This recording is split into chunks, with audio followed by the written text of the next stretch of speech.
Oi, pessoal do YouTube, tudo bem com vocês? Boa tarde, amanhã. Então, hoje a gente vai falar um pouquinho sobre a importância do meu processo de escrita e como é que se deu a construção de todas as histórias. Agora que eu terminei todos os livros que eu realmente tinha vontade ao longo da minha carreira, meio intermediária, meio veterana já de escritora, né?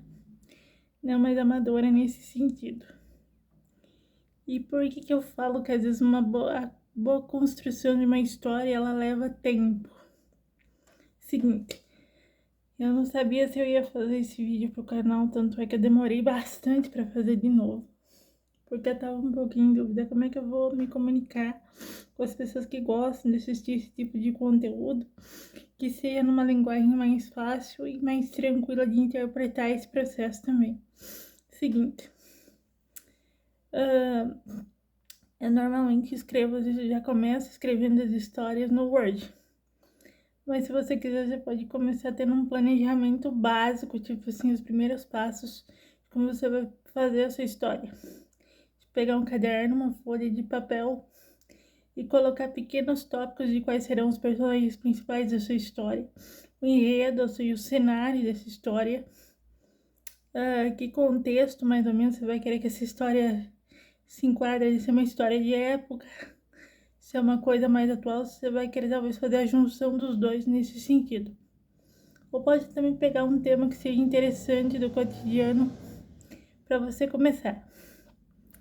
Eu sou mais, não sei se a maioria dos escritores é assim, mas eu sou mais incisiva, mais direta naquilo que eu quero.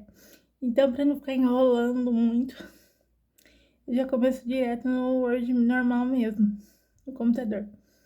Então, depois de um tempo, já escolhi os personagens, o cenário, o contexto da história, é aí que eu vou começar a construir essa ideia e a dar vazão para essa história.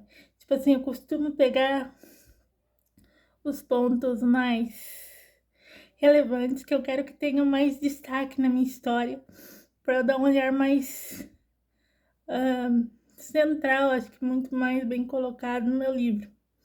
Eu não sei se eu costumo explicar isso para as outras pessoas. Quer dizer, tem pontos que eu destaco mais, alguns menos.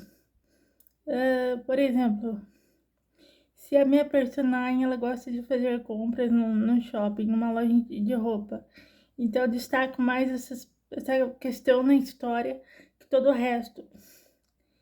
É o ponto mais central. Ou se, por exemplo, ela gosta de alguma comida favorita, algum prato interessante, uma boa massa, uma bebida. Então, são pequenas coisinhas que, para mim, agregam um valor maior, entendeu? Do que se você passasse reta, digamos assim, nesse processo de construção, do moldar a história, do dar vazão a tudo aquilo.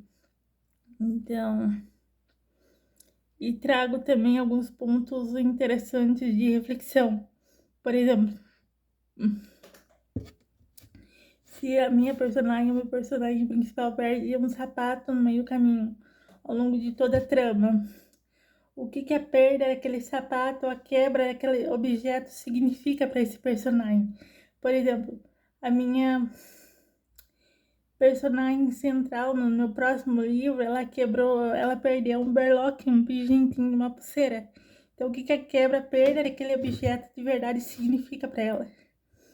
E que impacto, por exemplo, uma coisa tão simples, aparentemente tão pequena, tem naquilo tudo, ao longo de toda a trama, pelo olhar da personagem, não só do meu, que é a autora, às vezes nesse sentido. Eu achei que seria interessante começar a explicar uns pontos mais basiquinhos, de uma maneira não tão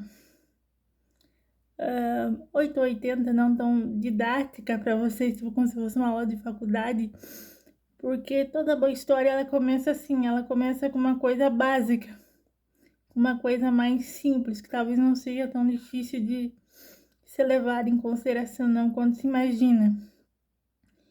E por que eu falo que hoje em dia Ainda mais com essa questão da internet, dos meios de comunicação, é importante a gente saber construir um bom conteúdo. Eu fico um pouco, tá? A minha opinião pessoal não tem nada a ver com as outras pessoas, não tô desrespeitando ninguém. Preocupada como as pessoas elas expõem muito o seu ponto de vida sobre a vida das outras.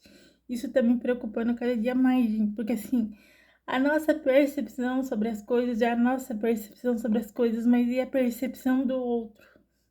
Eu volto naquele ponto de novo. Isso não tem nada a ver, tipo, com contos de fadas. É uma coisa que tá acontecendo cada vez de forma mais frequente no mundo real. As pessoas estão